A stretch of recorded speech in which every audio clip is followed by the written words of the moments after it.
Halo teman-teman, hari ini kita akan membahas perusahaan yang akan segera bagi dividen ya.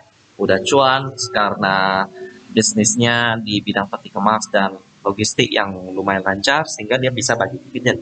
Yakni adalah Temas Tbk dengan kode emiten TMAS. Ya, Anda tidak salah dengar, mereka akan segera membagikan dividen. Kita lihat di sini di RT Bisnis, besaran yang akan mereka bagikan itu sebesar Rp21 per lembar saham. Comeback-nya tanggal 6 Januari. Kalau kita lihat hari ini tanggal 3 ya, jadi masih ada 3 hari. Kita kira hari Kamis teman-teman. Ya, bagi teman-teman yang tertarik, boleh ikut sebelum comeback, boleh beli sahamnya. Tapi kalau saya lihat sih, dividend yield-nya itu hanya sebesar, kalau kita hitung-hitung ya, kita bagikan, maka kita dapat sekitar 1,5% teman-teman ya. 1,5%, jadi lumayan kecil bagi saya sih. Jadi saya akan skip untuk ikut dividennya. Tapi kita lihat dulu bagaimana fundamental pada perusahaan ini ya. Kalau menarik, jadi saya tidak berpatok pada dividen, tapi kan saya berpatok pada fundamentalnya ya. Kita akan berkenalan dulu dengan Temas ini. Pertama kita lihat dulu sejarah daripada Temas ini. Mereka didirikan di Jakarta pada tanggal 17 September 1987, merupakan perusahaan pertama di Indonesia yang merintis pelayanan pengiriman barang dalam peti kemas melalui jalur laut. Mantap. Jadi menjadi pelopor. Tentunya sampai sekarang Temas masih bertahan, itu karena mereka sudah melewati 10.000 jam kerja mereka ya. Jadi bisa dibilang jam terbang mereka itu sudah banyak banget sehingga mereka dapat memilih langkah-langkah yang dapat mempertahankan eksistensi daripada perusahaan Temas ini sendiri.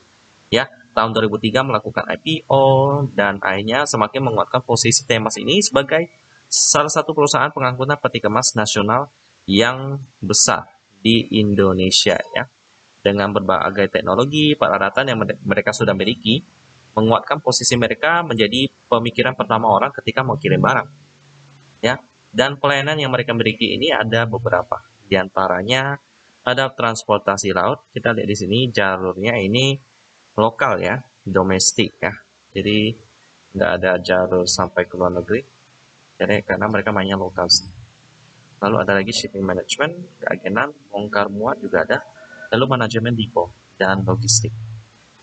Ya, singkat aja sih tentang pengenalan Temas ini karena sebelumnya kita sudah pernah membahas Temas ini di channel ini ya. Jadi saya bahas lagi karena tertarik dengan dividennya yang akan dibagikan sebentar lagi teman-teman ya. Tahun yang baru ini tentu saja banyak sekali perusahaan yang membagikan dividen karena sudah cuan.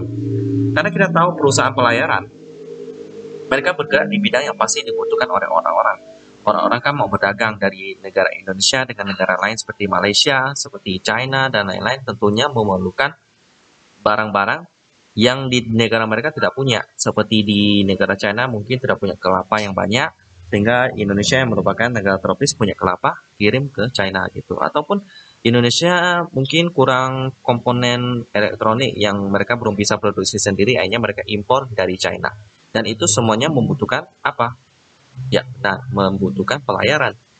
Dengan pelayanan inilah yang disediakan oleh Temas ini dan juga teman-teman, maka bisnis ini dapat berjalan.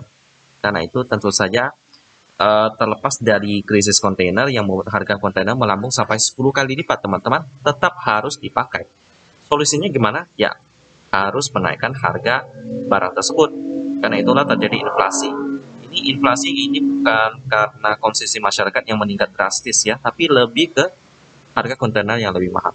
Tapi tentu saja karena Temas ini tetap dibutuhkan, ya harganya dinaikkan, cuannya tetapnya pastinya lebih gede.